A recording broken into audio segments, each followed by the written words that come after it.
Subsurface irrigation. Now let's have a look at each one of them one by one. Surface irrigation simply means just flooding of the water. About 90% of the irrigated areas in the world are covered by this method. Sprinkler irrigation means applying water under pressure. About 5% of the irrigated areas are covered by this method.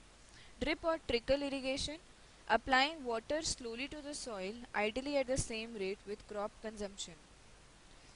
Next is subsurface irrigation, flooding water underground and allowing it to come up by capillarity to crop roots. Now let us study in detail about surface irrigation. Surface irrigation stands for a large group of irrigation methods in which water is distributed by the gravity over the surface of the field.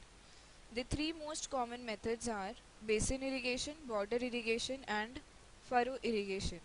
Water is typically introduced at the highest point or along the edge of a field, which allows covering the field by overall land flow. Historically, surface irrigation has been the most common method of irrigating agricultural land. The defining feature of surface irrigation methods is that the soil is used as the transporting medium. Now we will be studying about the way water is applied to the field in surface irrigation. In surface irrigation, water is applied to the field in either the controlled or uncontrolled manner. In uncontrolled manner, water is applied from the head ditch and guided by corrugations, furrows, borders or ridges. In uncontrolled way of water application, wild flooding is performed. Surface irrigation is entirely practiced where water is abundant. The low initial cost of development is later offset by high labor cost of applying water. There are deep percolation, runoff and drainage problems involved in surface irrigation. Now let's study about basic design principles in case of surface irrigation. They are furrow irrigation, basin irrigation and border irrigation. First have a look at furrow irrigation. An alternative to flooding the entire field surface is to construct small channels along the primary direction of water movement.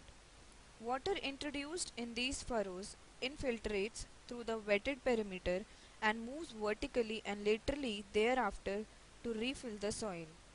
Furrows can be made in conjunction with basins and borders to overcome topographical variation and crusting. Furrows are well adapted to row crops and orchards or vineyards. In furrow irrigation, only a part of the land surface is wetted, thus minimizing evaporation loss.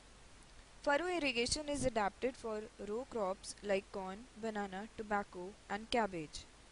It is also good for grains. Irrigation can be done by corrugation using small irrigation streams. Furrow irrigation is adapted for irrigating on various slopes except on steep ones because of erosion and bank overflow. Furrow systems require more labor than border or basin systems.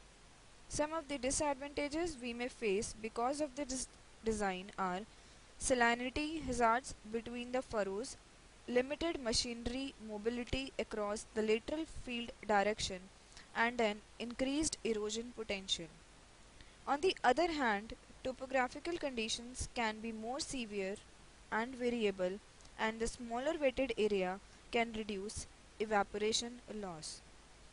The three most important hardware items for an efficient. Next is basin irrigation. Basin irrigation is the most common form of surface irrigation, particularly in regions with layouts of small fields. If a field is level in all directions, is encompassed by a